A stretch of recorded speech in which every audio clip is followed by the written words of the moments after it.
Selamat pagi saudara-saudari semua. Hari ini kita melihat kitab Markus pasal 2 yang disampaikan oleh Pastor Kim. Di renungan pagi kemarin kita melihat Yesus dia mengajar dalam satu hari, melakukan banyak mukjizat dan namanya sudah tersiar di mana-mana, dan hari ini kita melihat banyak orang ingin mengikuti Yesus. Bahkan Yesus terus melakukan keajaiban dan mukjizat. Kita harus bertanya tujuan apa di belakang keajaiban dan mukjizat ini. Keajaiban dan mukjizat itu melanggar satu hal yang alamiah, seperti orang yang sakit disembuh, ditumpang tangan disembuh. Setiap mukjizat berbicara kepada kehidupan seseorang, dan setiap mukjizat juga mengubah kehidupan seseorang. Dan kita melihat satu mukjizat dan 3 perkara yang bukan mukjizat yang saya ingin membawa bagaimana untuk melihat kitab Markus. Dalam Markus pasal 2 ada 4 perkara ayat 1-12, yaitu kisah orang yang lumpuh. Yang ke-13 sampai 17 yaitu kisah Lewi, dan 14 dan 22 adalah hal berpuasa, dan 23-24 yaitu membicarakan tentang hari Sabat.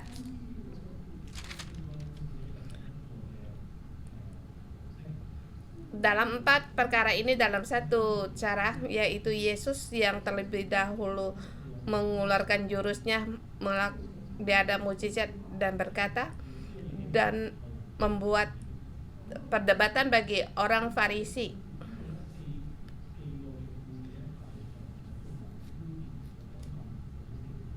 Di sini 4 perkara ini orang Farisi bertanya dalam 4 hal. Seperti di ayat ke-7,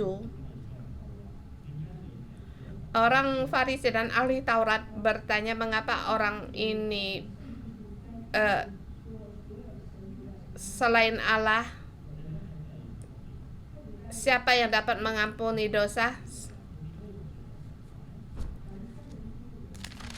Kemudian waktu hal puasa, mereka bertanya mengapa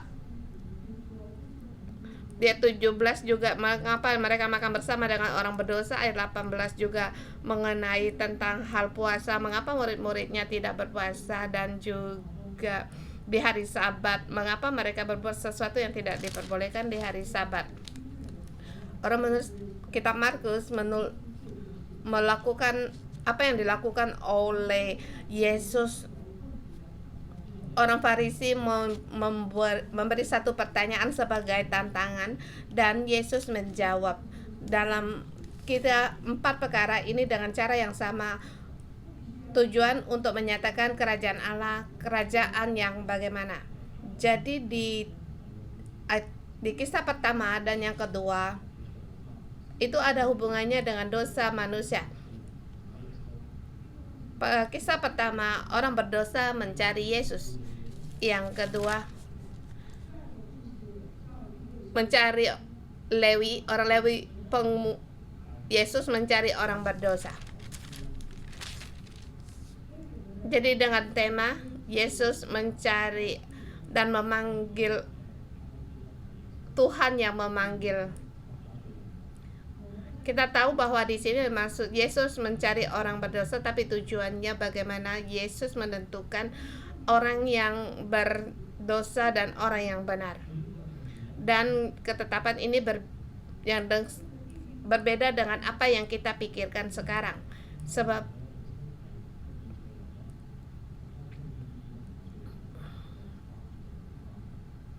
Yesus menetapkan orang yang benar dan orang bersalah terhadap dosa itu tidak ada hubungan. Terlihat ayat 1 sampai dengan 12 dengan tema pertama, orang lumpuh mencari Yesus. Ayat pertama dikatakan menerangkan tentang waktu dan tempat. Ayat 1, kemudian sesudah lewat beberapa hari, waktu Yesus datang lagi ke Kapernaum, tersiar kabar bahwa ia ada di rumah.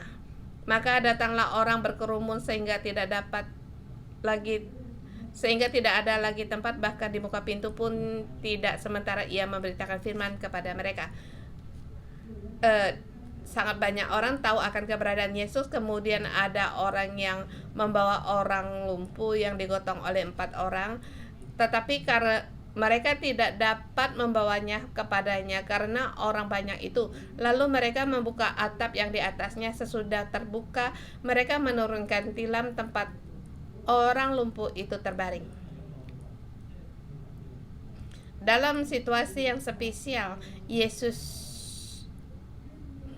kebanyakan juga di situ sekalian juga menyembuhkan, seperti orang yang buta dengan meludahkan di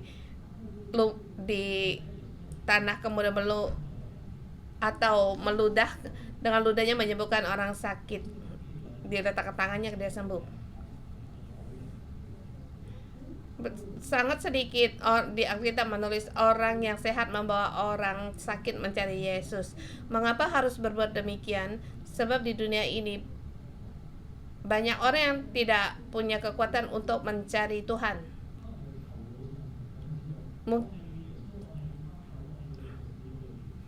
Mungkin di dalam pikirannya dia tahu bahwa harus mencari Yesus, harus ke gereja, harus ikut cell group, tetapi ia tidak dapat melakukannya. Mengapa?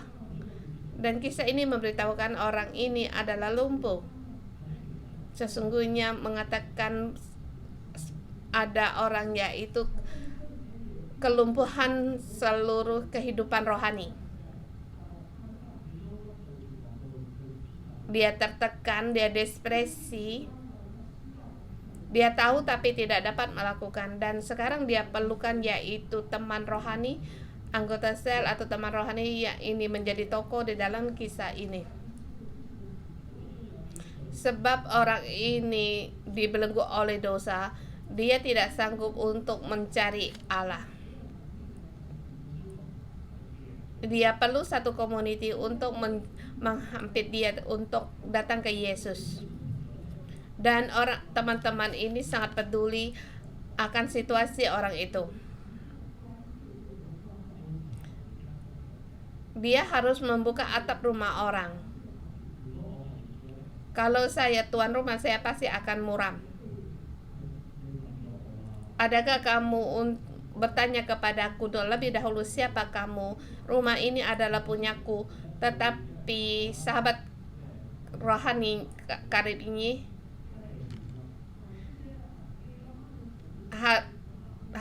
dengan harus menanggung, mungkin dimarah orang, mungkin juga harus untuk membayar denda. Lagi pula di sini harus menurunkan orang ke dalam rumah itu. Teman-temannya ini membayar harga untuk hal ini. Tujuannya sebab orang ini tidak bisa sendiri untuk mencari Allah. Jadi Yesus, ayat kelima berkata, ketika Yesus melihat iman mereka, berkatalah ia kepada orang lumpuh itu, hai anakku, dosamu sudah diampuni. Yesus menanggapi satu komunitas. Pada saat itu Yesus tergerak hatinya, kamu sangat kasihan dan aku menyembuhkanmu. Tapi di sini keajaiban yaitu tanggapan dari iman seseorang, iman dari orang-orang. Dan ketika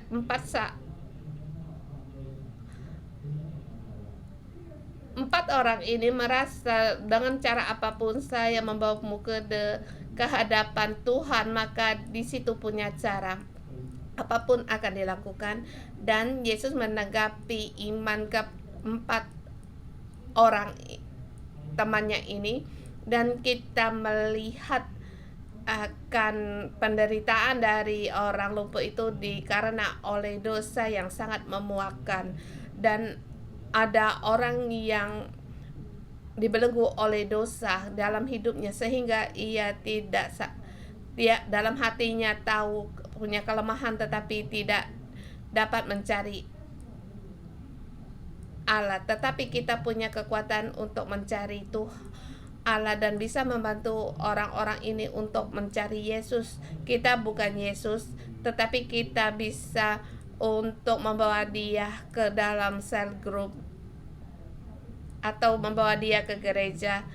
Hanya iman kita, asal dia datang ke gereja, ikut beribadah, ikut cell group, hidupnya akan berubah dan dosanya diampuni dan sakit penyakitnya akan disembuhkan oleh Yesus. Kita setiap orang merupakan sahabat rohani. Ya, ini sahabat, teman dalam sahabat rohani.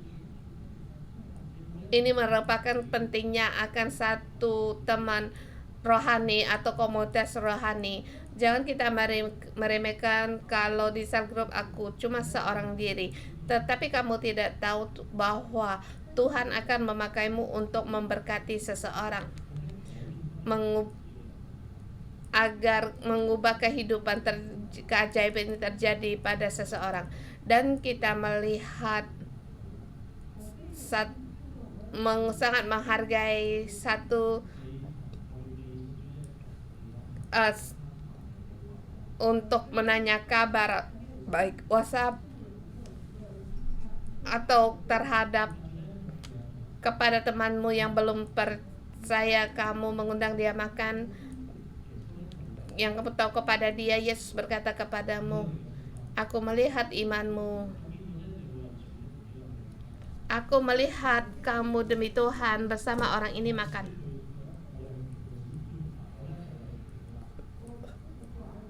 Saya tidak tahu berdoa apakah dia merasa enak hati atau tidak, tapi saya berdoa untuknya. Sekarang dia kena kanker. Sekarang saya mengatakan tentang Yesus, apakah menggunakan kesempatan kebakaran untuk merampok, tapi dengan iman dalam baik dia percaya atau tidak, saya memberitakan ini sehingga dia punya kesempatan untuk percaya Tuhan. Dalam kisah ini mengajar kita untuk menjadi 4 orang temannya ini, jangan meremehkan tindakan yang kecil, tetapi dengan tindakan ini bisa mengubah orang yang di sekitarmu. Kemudian kita lihat dalam mujizat ini terjadi satu perbincangan di ayat ke-7. Orang Farisi berkata, mengapa orang ini berkata begitu? Ia menghujat Allah. Siapa yang dapat mengampuni dosa selain daripada Allah sendiri? Kamu hanya seorang nabi, mengapa kamu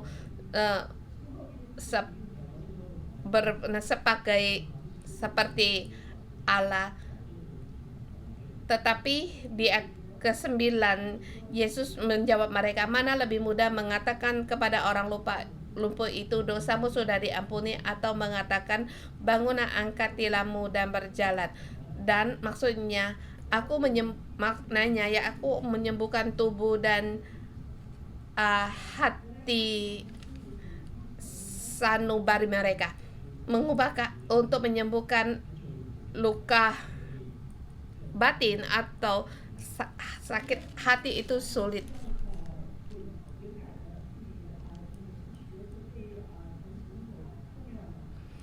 Sebab di sini di sini dosamu sudah diampun lebih mudah daripada untuk menyembuhkan tubuhmu. Aku bisa menyembuhkan tubuhmu, belum tentu bisa menyembuhkan jiwamu.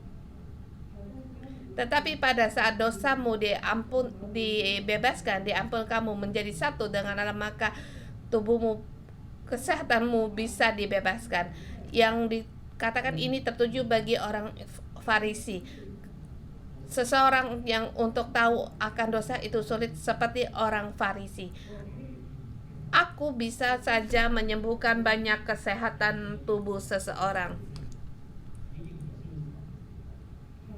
tetapi pada saat mereka berdosa perlu Allah, lebih sulit daripada mujizat kesembuhan. Di sini keempat sahabatnya ini tahu akan nugrah, akan pengampunan, atau orang lumpuh ini sangat perlu akan anugerah pengampunan. Tetapi orang Farisi hanya tahu akan Allah, merasa dia sendiri tidak perlu ada Allah. Jadi dia terhadap mukjizat ini tidak terharu, dan poinnya bagi mereka merasa Yesus mengapa berkata yang muluk-muluk. Ini memberikan pertanyaan kepada kita, adakah perasaan kita terhadap dosa, terhadap hidup seorang dipulihkan, adakah kita punya perasaan? Kisah dan kisah kedua 13-17. Dengan tema kecil saya berikan Yesus mencari orang berdosa. Di sini Yesus sendiri mencari orang berdosa, bukan seperti orang lumpuh, orang yang mencari Yesus. Dan kisah ini kalian sangat hafal.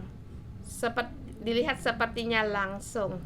Ayat 14 dikatakan, ketika kemudian ia berjalan lewat di situ, ia melihat Lewi anak Alfeus duduk di rumah cukai, lalu ia berkata kepadanya, ikutilah aku.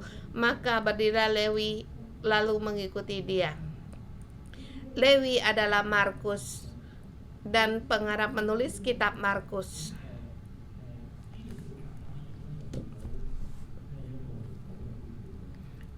Kisah ini sangat mudah. Yesus melihat seorang murid dan memanggilnya. Tapi yang menjadikan perdebatan Yesus makan bersama orang berdosa 15-17 menerangkan Yesus setelah memanggil Lewi, dia datang ke rumah Lewi untuk makan.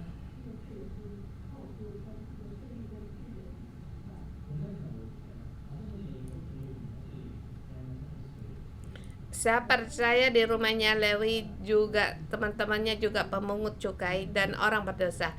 Mereka juga orang najis.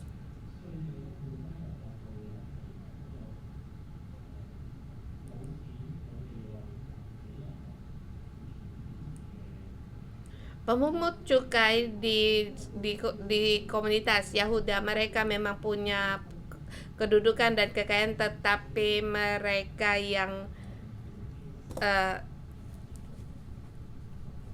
mereka yang dikucilkan sebab mereka merasa mereka membantu orang Roma untuk menindas orang Yahudi. Dulu kita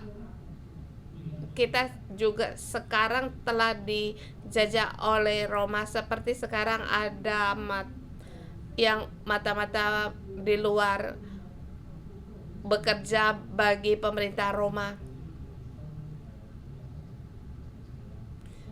Kalau pemerintah berkata kepada pemungut cukai per orang mencari 17, maka pemungut cukai ini akan berkata kepada rakyat mereka harus membayar 27%, dia mendapat untung 10%. Sebab dulu tidak seperti sekarang yang terbuka.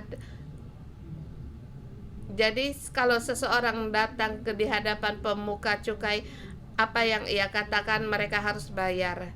Jadi pemungut cukai pasti akan mendapatkan laba.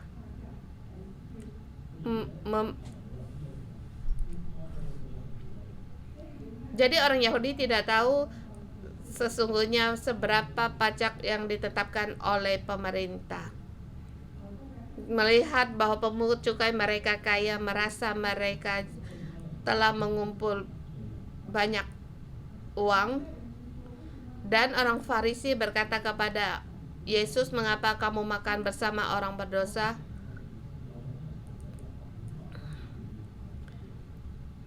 Kemudian ayat 17, Yesus mendengar dan berkata kepada mereka, "Bukan orang Sabat yang memerlukan tabib, tetapi orang sakit. Aku datang bukan untuk memanggil orang benar, melainkan orang berdosa." Kalau kita lihat ini kita paham, tetapi bagi pemungut cukai bukan hanya berkata memanggil murid ikut sel grup sesederhana itu, tetapi Lewi tahu dia bahwa dia orang yang berdosa. Yesus tahu bahwa dia ingin terlepas dari dosa-dosanya. Lewi tahu dia sendiri tamak. Lewi juga tahu dia menyukai uang, kekayaan. Lewi juga tahu dirinya melakukan hal yang ilegal, menindas orang.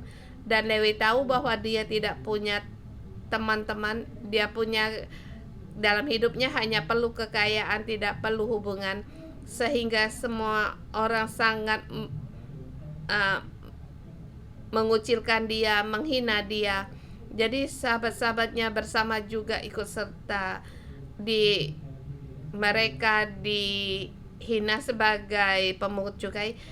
Lewi tahu bahwa dia orang yang sakit dan hidup merasa kosong, tidak bermakna. Dan Yesus merasa, tepatlah orang ini, aku datang ke bumi untuk orang-orang ini. Jadi Lewi sangat siap. Waktu dipanggil dia bisa melepaskan segala jada. Waktu dipanggil dia langsung mengikuti Yesus. Sebab dalam pikirannya dia tahu, dalam hidup saya tidak ada maknanya, aku harus mencari jalan keluar. Dia sebagai kalangan yang pejabat di kalangan masyarakat, tentu setelah mendengar nama Yesus, ketenaran Yesus, dia tahu bahwa Yesus bisa menyembuhkan dia.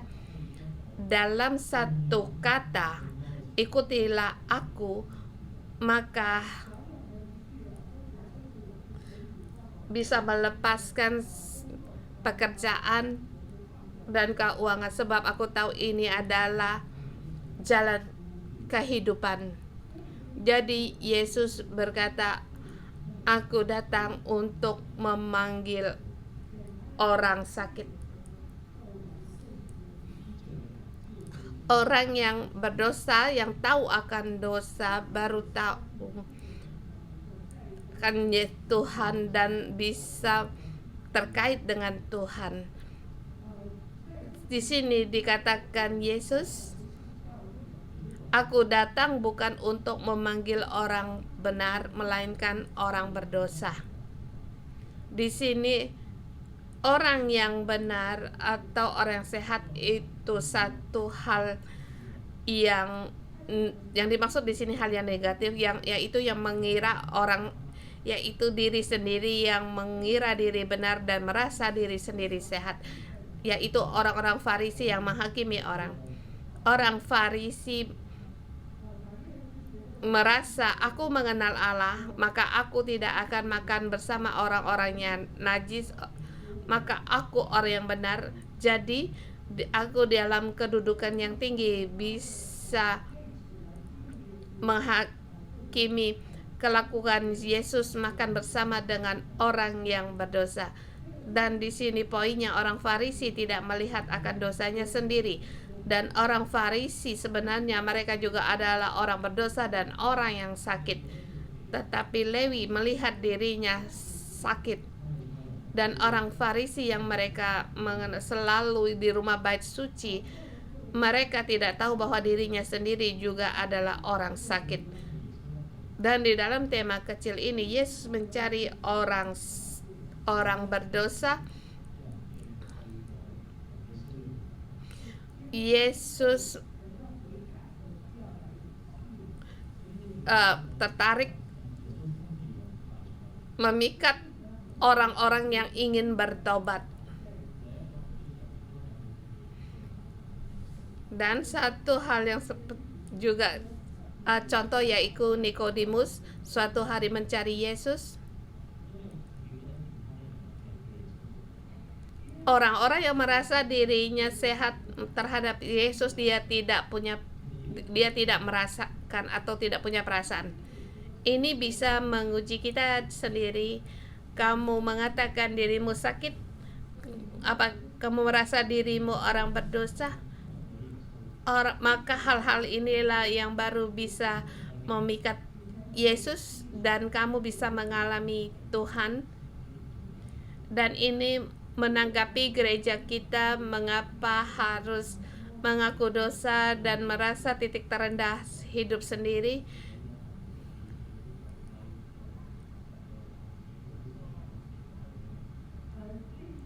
Ada sebagian orang mengaku dosa 1-2 kali sudah cukup, tidak perlu sampai sujud sampai menangis.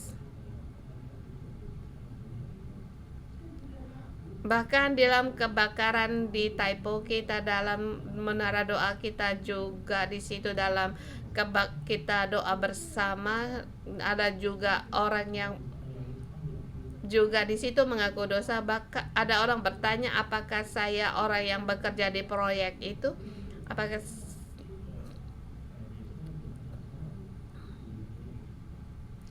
tindakan Yesus di sini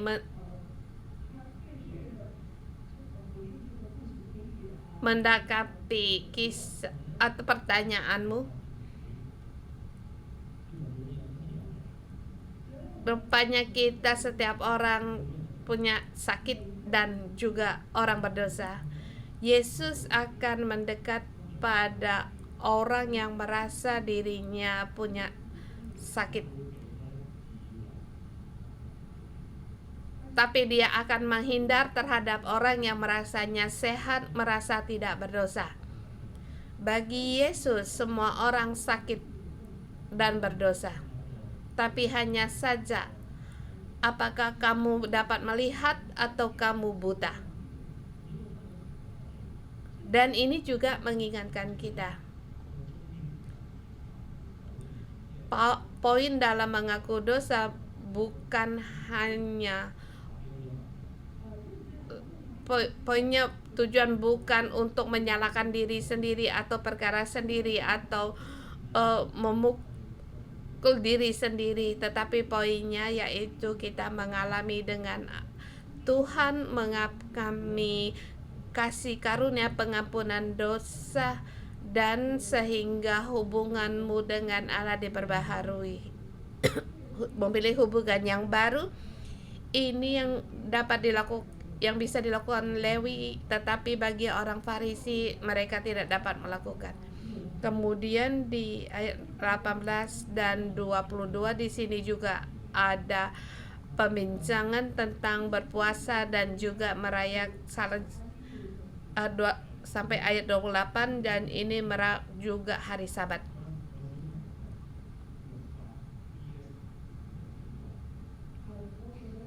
Dengan tema kecil hukum melawan kerajaan surga yang hidup. Sesungguhnya hukum Allah didirikan untuk apa? Di ayat 18 di situ pada suatu kali ketika murid Yohanes dan orang-orang Farisi sedang berpuasa, sedangkan orang-orang murid-murid Yesus tidak berpuasa. Dan mereka bertanya, mengapa muridmu tidak berpuasa? Yesus dengan sabar menjawab, dapatkah sahabat-sahabat mempelai laki-laki berpuasa sedang mempelai itu bersama mereka? Selama mempelai itu bersama mereka, mereka tidak dapat berpuasa. Tetapi waktunya akan datang mempelai itu diambil dari mereka, dan pada waktu itulah mereka akan berpuasa. Maksud Yesus yaitu, aku disalibkan waktu aku naik ke langit, maka murid-muridku akan berduka. Pada saat mereka berduka secara alami, mereka juga akan berpuasa.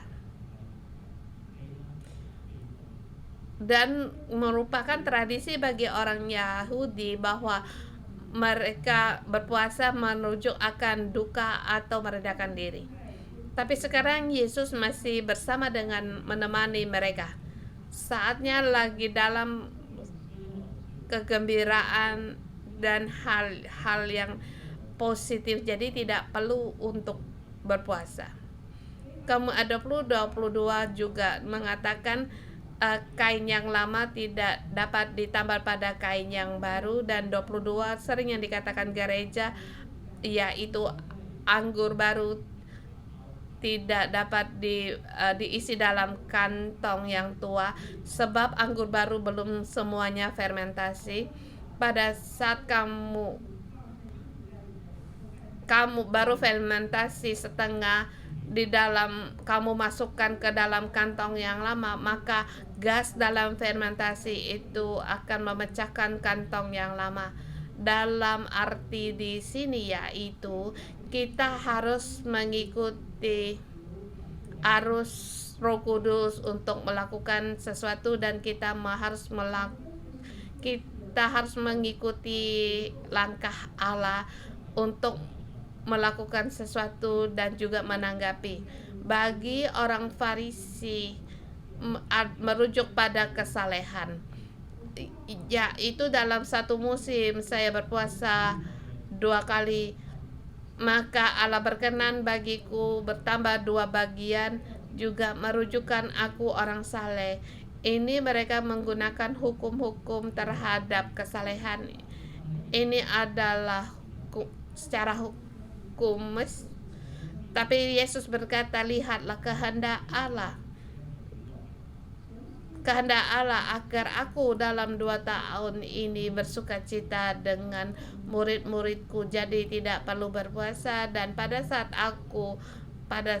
aku disesahkan, maka dan aku diangkat naik ke langit, maka murid-muridku baru berpuasa. Ini sangat membentrok terhadap tradisi dalam berpuasa bagi orang Farisi.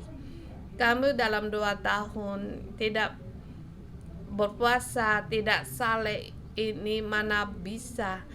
Tapi bagi Yesus harus melihat sejarah pandangan surgawi. Kalau anggur baru belum selesai fermentasi, tunggulah setengah tahun lagi. Ada yang setengah tahun atau setahun baru selesai fermentasinya sempurna, baru dimasukkan dalam kantong. Ini mengajar kita melihat kehidupan anggota sel. Ada orang sudah datang ke gereja baru merenungkan untuk mendengar kursus menabur. Mungkin tahun-tahun pertama kamu berkata kepadanya tidak perlu mengikuti pengajaran kursus ini, maka mengatakan anggur baru diletakkan dalam kantong yang lama. Tapi ada orang baru datang ke gereja, langsung harus ikut kursus, jadi menanggapi keperluannya. Jadi kita perlu melihat tindakan Allah bekerja dalam hidupmu. Sederhana katakan, kerajaan Allah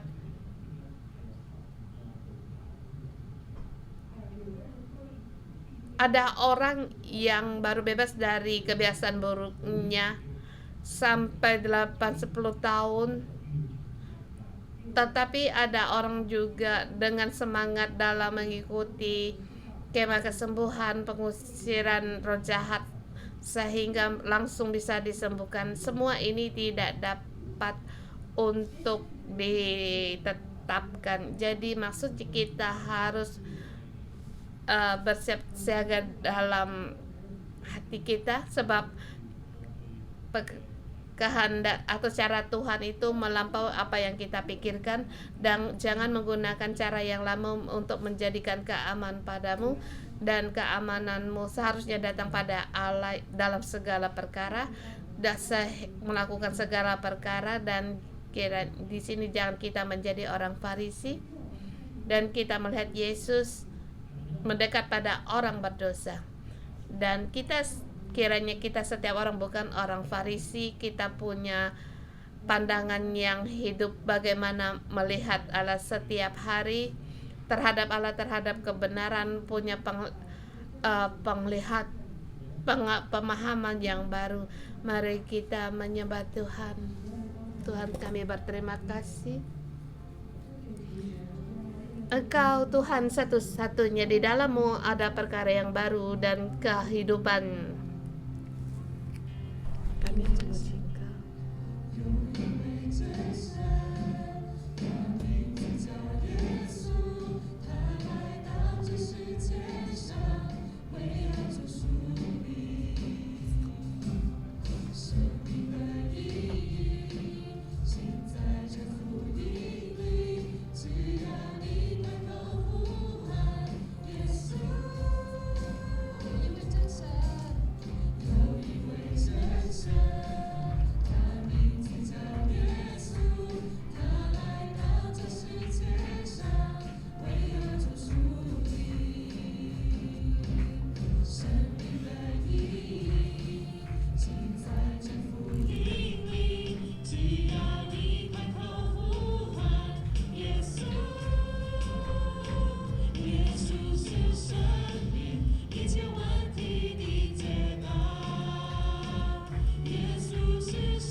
将惧怕变为力量，耶稣是永恒唯一的盼望。在宣告将忧伤，将忧伤变为喜乐，将惧怕变为力量，耶稣是永恒唯一的盼望。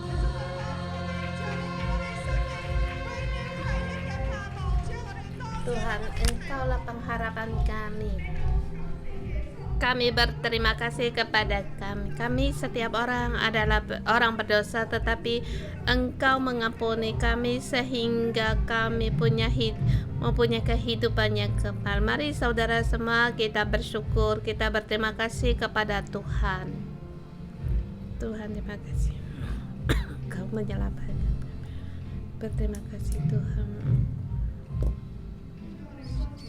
Tuhan, kami berterima kasih. Terima kasih Tuhan, Engkau menyelamatkan kami. Terima kasih Engkau memberikan kehidupan yang kekal bagi kami, dan setiap hari kami bisa hidup dengan penuh dengan gembira. Kami bersyukur dan berterima kasih. Ayat 18 dikatakan, pada suatu ketika murid Yohanes dan orang-orang Farisi sedang berpuasa, datanglah orang-orang mengatakan kepada Yesus, mengapa murid-murid Yohanes dan murid-murid orang Farisi berpuasa tetapi murid-muridmu tidak? Jawab Yesus kepadanya, dapatkah sahabat-sahabat mempelai laki-laki berpuasa sedang mempelai itu bersama dengan mereka? Selama mempelai itu bersama mereka, mereka tidak dapat berpuasa. Tetapi waktu akan datang mempelai itu diambil dari mereka, dan pada waktu itulah mereka akan berpuasa. Saudara semua, di dalam gereja ada kalanya kita juga bisa membanding-bandingkan, seperti ketua sel terhadap sel grup. Mengapa kadang kita memikir, mengapa kamu tidak datang ke sel grup, atau mengapa kamu datang terlambat, seperti yang dikatakan oleh Pastor Tim tadi. Kamu tahun keempat baru menyelesaikan kursus menabur, tetapi hari ini kita jangan menjadi orang Farisi banyak menggunakan ketetapan atau menggunakan tradisi kita untuk mengikat sel grup atau memandang saudara-saudari kita. Kita berbagi, kita dua-duaan, atau kita bisa merenungkan di online, di dalam perkara di gereja, perkara gereja atau perkara dalam sel grupmu merasa sulit untuk dihentikan, dan kita bisa berdoa dan berbagi, kemudian saling berdoa.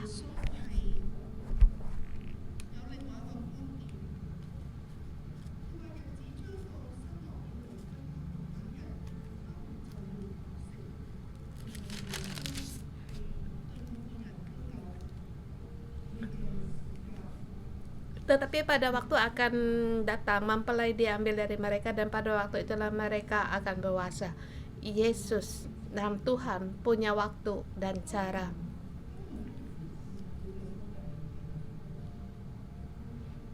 Kita berbagi, kemudian kita saling berdoa.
做嘅組員都係，我望到佢哋嘅生命咧，我會覺得點解你重複又係咁，甚或咧我會批評點解咧你咁樣嘅生命咧，你都可以去到服侍。神啊，求你赦免我，神啊，求你赦免我咧，我唔係嗰個咧去到幫助朋友嘅嗰個嘅人，而係咧我係成為一個嘅法利賽人咧去批評論斷。我成日咧都會提佢哋嘅不是，但我見唔到咧神你嘅恩典。神啊，求你赦免我咧，我面對佢哋我咧個內心裏面我冇你嘅恩慈，我冇嗰份嘅包容接納。神啊，求你咧去到幫助我，因為咧你嘅恩典咧係如此嘅大，但係咧我卻係冇領受你嘅恩典，然之後又將呢個恩典咧去 pass 俾身邊嘅人。求你咧去到幫助我，叫我咧裏面咧冇再有論斷，叫我咧裏面咧唔再法利賽人。耶穌孩子嚟到你面前咧，向你認罪。主啊，常常你有一把尺咧，去到度別人。主啊，唔單止對自己有要求，而且對別人嘅要求係同樣嘅高。我哋冇去體察到我哋嘅組員，佢哋嘅唔能夠回應，係因為佢哋生命有一啲嘅限制，總係覺得點解你咁唔長進，總係覺得點解你咁軟弱，點解你唔舒服你就唔可以翻教會，你每個禮拜都用唔舒服嚟到當藉口，你瞓唔到覺。Tuhan, sering berkata kamu merasa kamu tidak bisa tidur, tidak berkebaktian, banyak pikiran sendiri, gereja bertentang, kamu mengikut banyak kursus, mengapa kamu tidak bangkit untuk melayani Tuhan, banyak kamu sebagai ketua sel banyak hal yang tidak mengerti, banyak menghakimi, banyak kekecewaan. Tuhan ampunilah aku dan juga kiranya Tuhan untuk mengekang lidahku dalam hal sebagai ketua dan pikiran, bahkan sebagai ketua sel kiranya lebih banyak lagi memberikan kasih kepada anggota sel seperti engkau melakukan hal yang benar. Tuhan ampunilah kami sebagai ketua sel seperti orang Farisi, terus menunjuk atau menuju menghakimi akan kesalahan orang lain. Tuhan amin. Tuhan kami terima kasih dan memuji Engkau Tuhan, dan Engkau penuh kasih rahmat. Engkau tidak berkenan kami menjadi orang Farisi, oleh karena Engkau mengasihi orang yang berdosa, orang-orang yang lemah, walaupun mereka tidak bisa datang ke sel grup atau kebaktian utama atau tidak dalam kebaktian apapun, tapi Tuhan di dalam kehendak-Mu bagi setiap orang itu berbeda-beda. Kiranya kami Tuhan, kami punya hati untuk menerima dan kelapangan dada untuk mengerti akan kehendak-Mu dalam kehidupan mereka, menghadapi anggota sel kami, menghadapi para saudara-saudari kami saling untuk menerima dan saling mengasihi, sehingga kami setiap orang di dalam keluarga besar gereja untuk bersatu hati untuk saling mengasihi. Terima kasih Tuhan.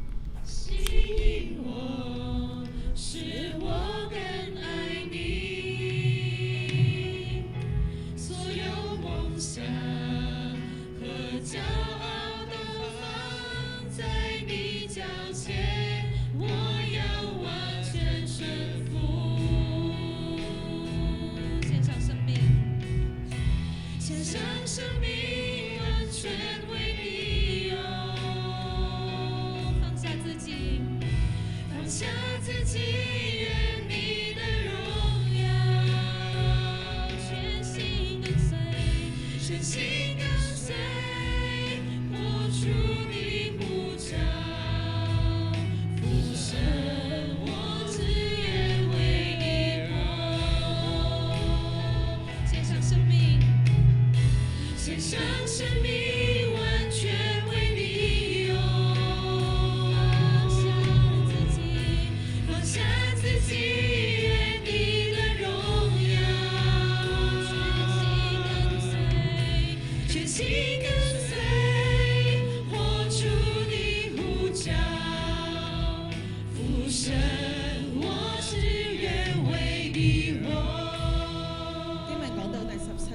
耶穌聽見就對他們說：健康的人有多長醫生？ Di sini ayat 17 Yesus mendengar dan berkata kepada mereka, bukan orang sehat yang memerlukan tabib, tetapi orang sakit.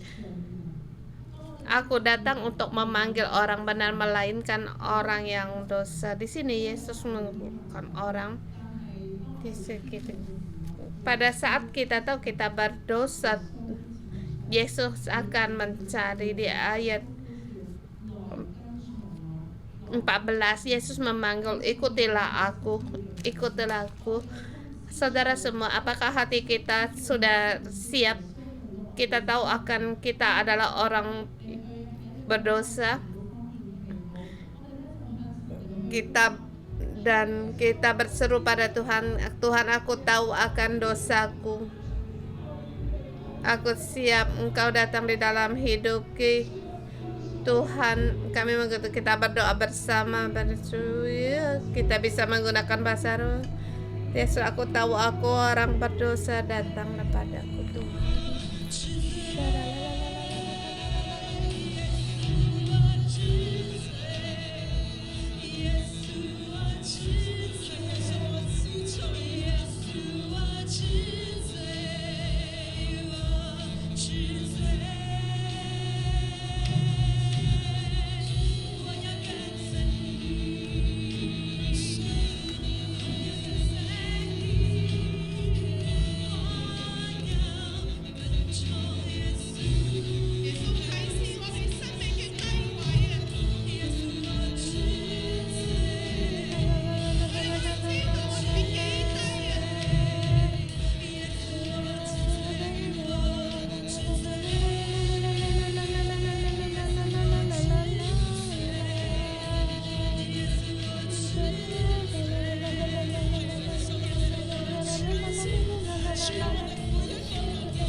Tuhan, kami tahu kami adalah orang berdosa, tapi Tuhan Engkau datang kami Tuhan.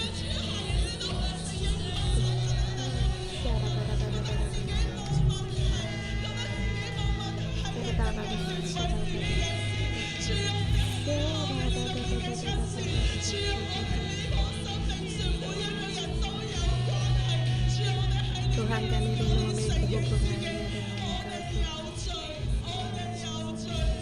Aku orang yang berdosa, Tuhan, carilah aku Tuhan, carilah aku Yesus, bebaskan aku mau mengikuti Engkau, agar kami mengikuti Engkau, ya Tuhan. Syara bara.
Ya Tuhan, Roh Kudus, mohon Engkau untuk memenuhi kami sehingga agar kami tahu, punya hati yang tahu akan dosa. Tuhan, hidup kami memang rendah dan pun kelemahan, tapi Tuhan, Engkau mencari aku.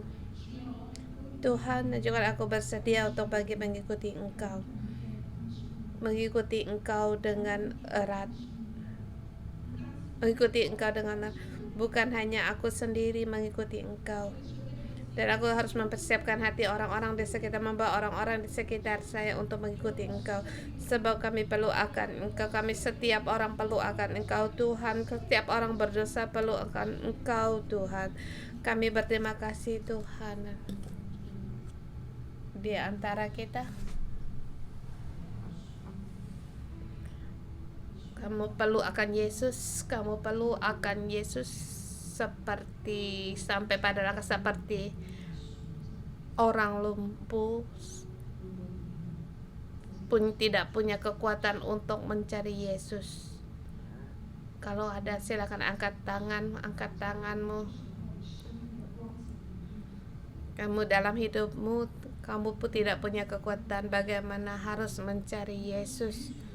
Kamu baik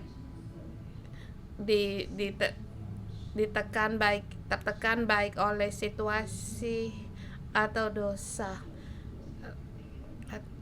Dalam hatimu, Tuhan, hati punya kekuatan seperti aku tidak punya kekuatan seperti orang lumpuh ini. Aku tidak punya kekuatan untuk mencari dan berjumpai Engkau. Tapi Tuhan, aku perlu akan Engkau. Aku perlu datang di hadapan-Mu.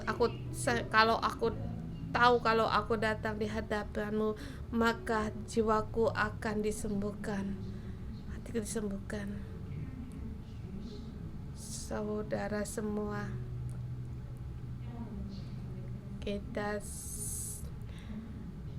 yang di arena, kalau lihat ada teman yang angkat tangan, kita menjadi 4 orang untuk membawa sahabat teman orang lumpuh. Kita membawa dia untuk datang di hadapan Tuhan. Tuhan hari ini juga berkata kepadamu, oleh karena imanmu,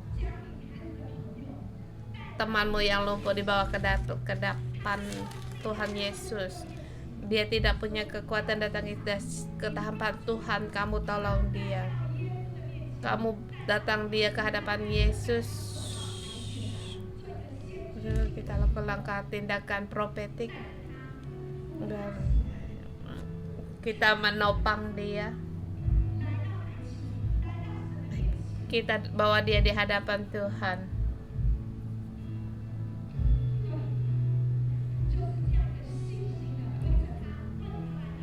Kita berdoa untuk dia, berdoa.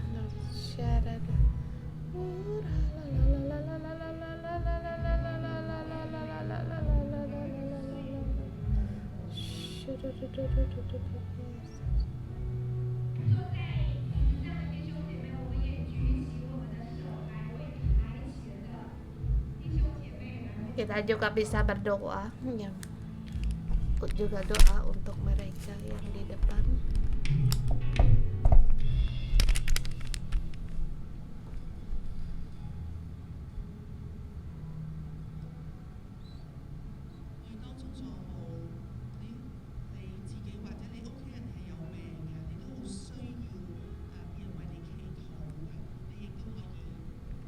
Kalau perlu juga untuk didoakan, kayak mengundang kalian juga datang ke depan, baik itu orang rumah.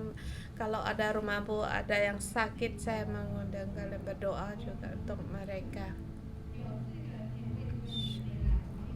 Berdoa.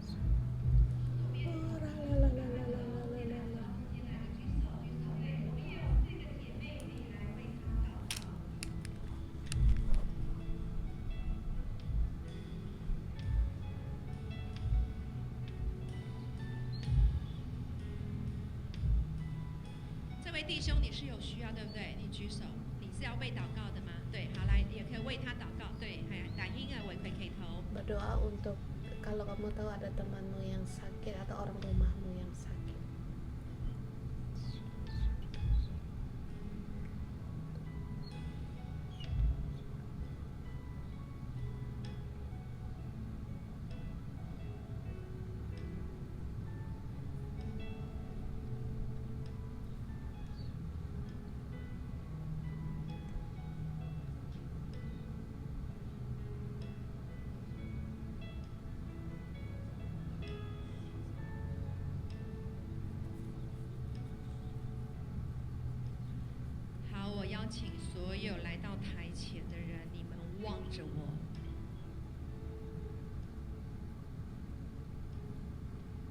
主耶稣基督的名，对着每一个抬摊子来到神面前的人说：耶稣见到你们的信 Yesus 心， melihat 对 imanmu. 每一个来到台前 Bagi setiap yang datang di hadapan di mimbar melihat, Yesus melihatmu, dan kamu juga lihat aku, anak-anakku yang terkasih.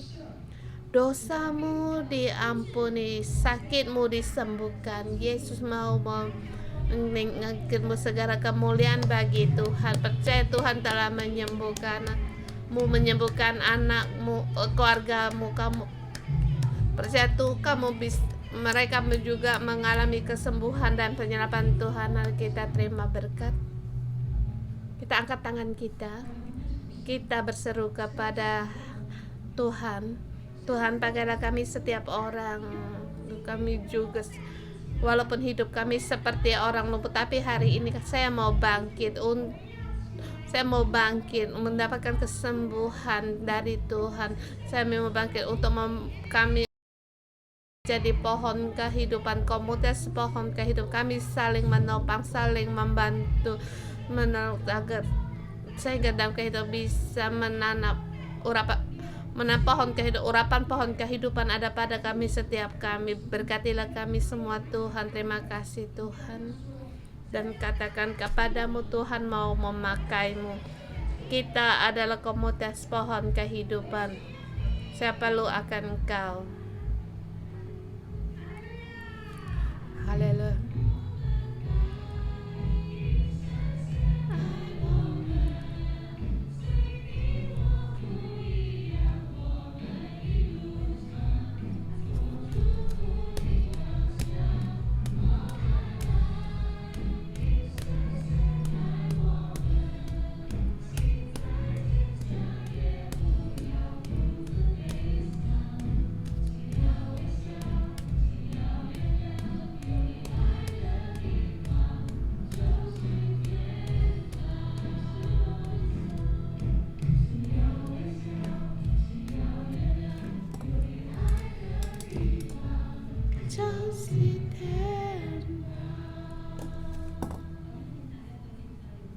Kita terima berkat. Aku dalam nama Tuhan Yesus memberkati saudara-saudari semua.